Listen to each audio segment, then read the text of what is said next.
बर्फ से ढकी यह हिमालय की चोटियां दिखने में तो सुंदर लगती है, लेकिन इससे जुड़ी इतिहास के पन्नों दर्ज है। एक ऐसी शौर्य कथा जिसे लिखा गया था हमारे जवानों के लहू से, जिनके निशा आज भी यहाँ की चट्टानों पर मौजूद है, जिन्हें अपनी माँ के आत्मसम्मान की चिंता अपनी जान से कहानी ज्यादा थी। ये हिंदुस्तान तेरे अनजान निसरों, जांबाजों, जहीदों और मुहाफिजों को सलाम है, सलाम है, सलाम है।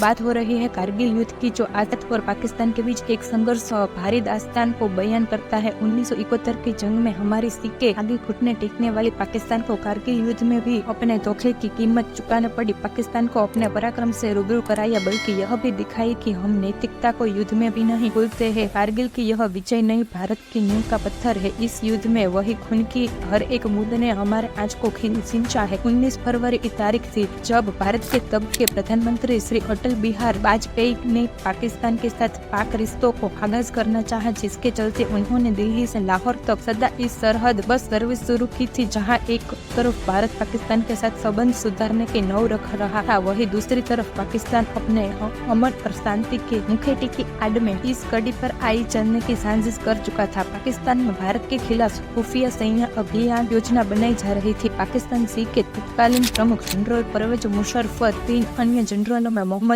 अजीज, जावेद हसन और मोहम्मद अहमद शामिल थे। प्राइम के मुताबिक अक्टूबर के महीने में जब भारत और पाकिस्तान को लॉक पर अपने बने बैंकों को छोड़ने का समय आता है, तब पाकिस्तान उसे जगह को नहीं छोड़ेगा और लोगों पर भारत की तरफ बढ़ेगा। पाकिस्तान के प्लान के मुताबिक अप्रैल में वहां हमले की तैयारी में जुट गए किसान के बीच हुई युद्ध की कहानी 3 मई 1999 को शुरू की गई। चाहते हैं ये तो दुनिया ने देखा, अब दुनिया ये देखेगी कि हम शांति की रक्षा के लिए और अपनी शक्ति का भी प्रदर्शन कर सकते हैं। लड़ाई के परिणाम के बारे में भी मेरे मन में कोई संदेह नहीं है।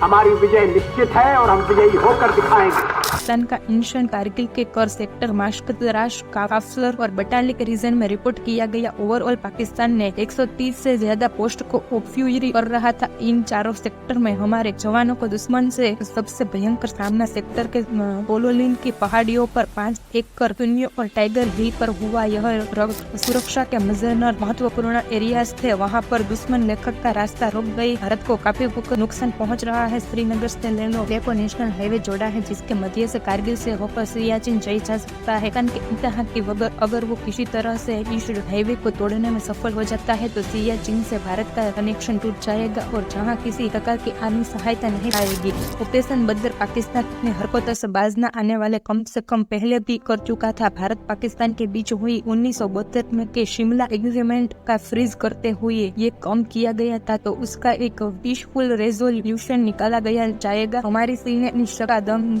दिखाए हुए काउंटर अटैक किया, जिसका नाम रखा गया ऑपरेशन विजय। इस ऑपरेशन का नेतृत्व कर रहे थे के army staff general VP Malik. लगभग 2 महीना तक चले इस युद्ध में हमारे वीरों ने अपने प्राणों की आहुति दी और लगभग 1300 से ज्यादा जवान घायल हुए। हमारे यहाँ बाल तो पाकिस्तान के कमर तोड़ ही रहा था। भारतीय वायुसेना ने 26 में ऑपरेशन सफेद सागर लॉन्च किया और साथ ही साथ नौसेना से अब सागर में पाकिस्तान को कमजोर करने के लिए ऑपरेशन तलवार लॉन्च कर दिया।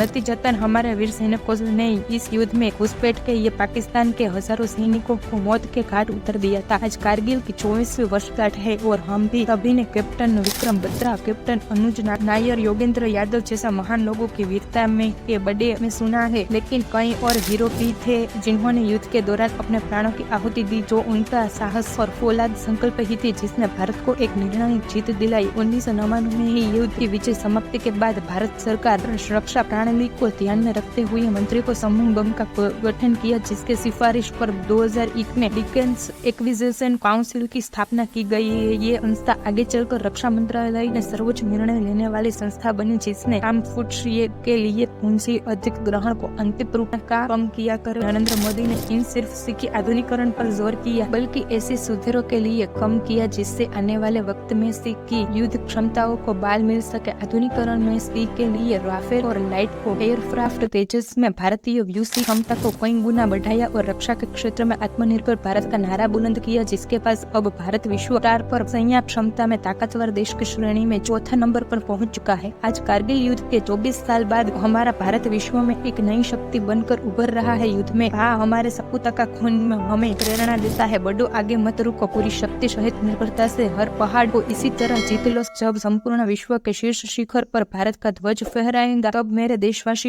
हर दिन विजय दिवस कहलाएगा। जय हिंद।